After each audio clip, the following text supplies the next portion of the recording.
Hello friends, पोटली button की design जब भी हम बनाते हैं तो उसकी गैदरिंग्स ऊपर से नज़र आती है। तो ऐसी स्मूथ फिनिश कैसे हो, इसी पर बात करते हैं।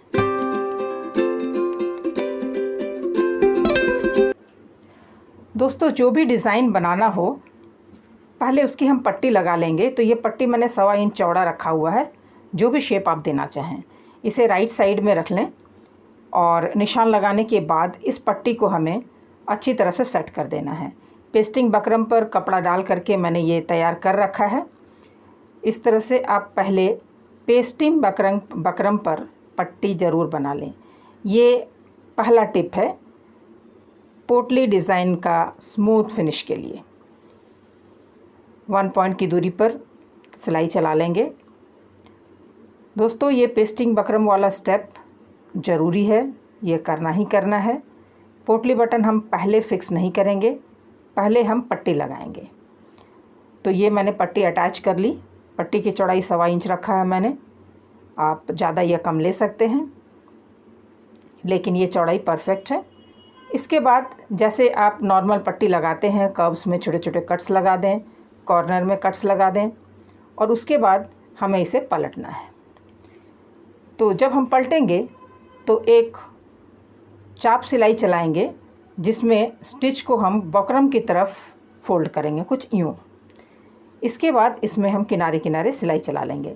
याद रखें, वो जो स्टिच वाला कपड़ा है वो बकरम के साइड फोल्ड होना है। तो इस तरह से पूरे में 1 पॉइंट की दूरी पर, यानी एकदम किनारे किनारे पर सिलाई चला करके इसे सेट कर लें। दोस्तों, जब पट्टी में इस तरह की सिलाई चलती है तो पट्टी को मोड़ना बहुत ही आसान हो जाता है और पट्टी की फिनिशिंग अच्छी आती है। दोस्तों, अगर आप पहली बार मेरे चैनल पर हैं तो आप प्लीज़ इसे सब्सक्राइब करें। अब इसे मैं पलट कर दिखाती हूँ। इस तरह से इसकी फिनिशिंग आएगी, कुछ यूँ।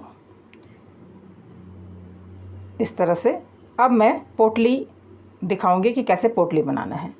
तो ये 2 बाई 2 के स्क्वायर कपड़े मैंने ले लिए हैं और ये अस्तर का कपड़ा है। आप चाहें तो रुई भी ले सकते हैं, कॉटन ले सकते हैं। ये अस्तर का कपड़ा मैंने लिया है। इसको इस तरह से गोली जैसा बना करके बीच में रखेंगे, इसे बंद करेंगे और धागे से इसको अच्छी तरह से बांध देंगे। तो इस तरह से मैं क्लोज़अप में दिखा रही हूँ। इसे कई बार लपेटते हुए आप अच्छी तरह से टाई कर लें। उसके बाद इसमें गांठ लगा दें।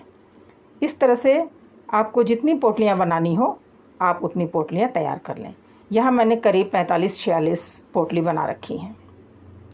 अब मैं दिखाती हूँ कि पोटली को सेट कैसे करना है। पहले तो पोटली को आप रख करके डिस्टेंस का अंदाज़ा लगा लें कि कितने डिस्टेंस पर आपको ये पोटली लगानी है। तो इस तरह से मैंने 2-4 रखे हैं और 1 इंच की दूरी पर मैं लगाऊंगी। तो पूरे गले के डिज़ाइन में 1-1 इंच की दूरी पर मैं निशान लगा लेती हूँ। तो इस तरह से आपने निशान लगा लेना है 1-1 इंच की दूरी पर। और ये जब निशान लगाएंगे आप तो इसका कैलकुलेशन पहले से कर लें कि ये जो सेंटर पोर्शन है वहाँ पर एक पोटली ज़रूर पड़े, ताकि डिज़ाइन अच्छा लगे। अब पट्टी को खोल लेना है। खोल करके बिल्कुल किनारे किनारे इस तरह से पोटली को रखनी है और बीचों बीच सिलाई चला देनी है, कुछ यूँ। पोटली को उसके निशान पर सेट करके बिल्कुल किनारे के मार्जिन में उसका धागा, जो पोटली का बंधा हुआ धागा है, वो बिल्कुल सिलाई के ऊपर होना चाहिए। जो हमने पट्टी लगाते समय जो सिलाई हमने लगाई है उस पर अच्छी तरह से सेट करते हुए बीचों बीच आप स्टिच लगा लें। इस तरह से सारी पोटलियाँ हमें सेट कर लेनी हैं। तो पोटली का जो एक्स्ट्रा फैब्रिक है वो हम सिलाई चला रहे हैं बीचों बीच। किस तरह से ये पूरी तरह से सेट होगा वो मैं आपको दिखाती हूँ। दोस्तों, अगर ये वीडियो आपको पसंद आता है तो प्लीज़ अपने दोस्तों में से शेयर ज़रूर करें। और अगली बार जब भी आप पोटली बटन से कोई डिज़ाइन बनाना चाहें तो इस टेक्निक को इस्तेमाल करें, बिल्कुल स्मूथ फिनिश आएगा। पोटली में जो पीछे गैदरिंग हो जाती है, पोटली बांधते समय जो कपड़ा कलेक्ट हो जाता है, वो सीधे तरफ से बिल्कुल भी नज़र नहीं आएगा, इस बात की गारंटी है। तो ये मैंने लगा लिया। अब एक और सिलाई मैं पोटली की तरफ कपड़े को रखते हुए चला रही हूँ ताकि पोटली अच्छी तरह से फिक्स हो जाए, कुछ इस तरह से, पोटली फिर हिलेगी नहीं अपनी जगह से। आप देख रहे हैं मैं दूसरी सिलाई चला रही हूँ पोटली की तरफ। पहली सिलाई मैंने बीचों बीच चला दी थी। तो इस तरह से ये पोटली सारी फिक्स हो गई। आप देख सकते हैं पोटली सारी फिक्स हो गई हैं। अब जो एक्स्ट्रा फैब्रिक है उसे आप कट करके निकाल दें, कुछ इस तरह से। इसके बाद जहाँ हमने कटिंग की वहाँ पर एक पॉइंट रखते हुए एक और सिलाई चला लेनी है। तो कुल मिलाकर के पोटली फैब्रिक के ऊपर हमने 3 सिलाइयाँ चला ली। पहली सिलाई बीचों बीच थी, दूसरी सिलाई पोटली के तरफ थी और तीसरी सिलाई जहाँ हमने कट किया उसके ऊपर थी।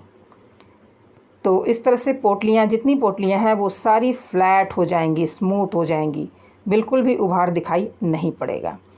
अब फुट को चेंज कर लेना है, प्रेशर फुट को सिंगल वाला लगा लेंगे ताकि ऊपर से हम सिलाई चला सकें। इसे कस लें, फुट को चेंज करना है।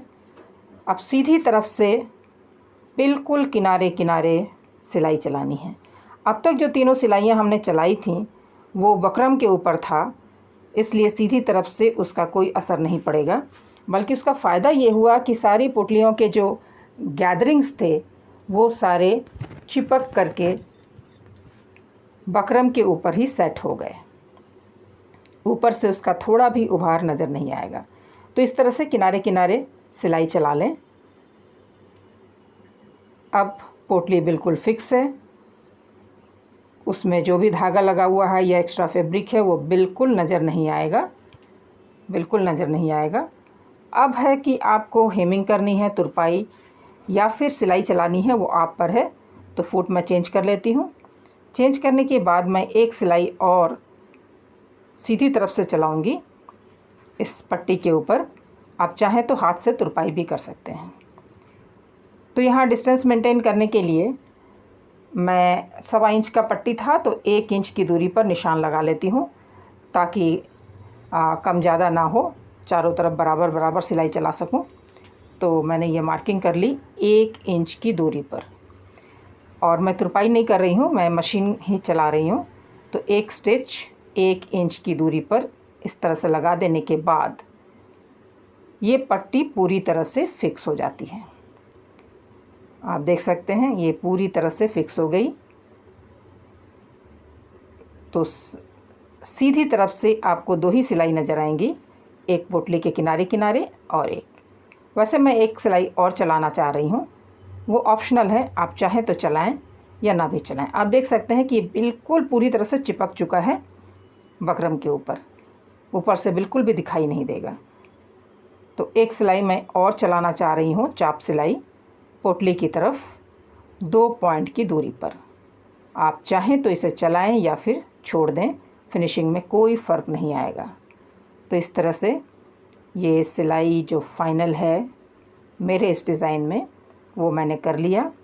अब आपको दिखाती हूँ कि किस तरह से ये बिल्कुल प्लेन, बिल्कुल स्मूथ दिखेगा और खूबसूरत लगेगा। आप देख सकते हैं जूम में, और उल्टे साइड में देखिए उभार बिल्कुल भी नहीं है। तो कैसा लगा ये वीडियो मुझे कमेंट करके ज़रूर बताइएगा। Thank you.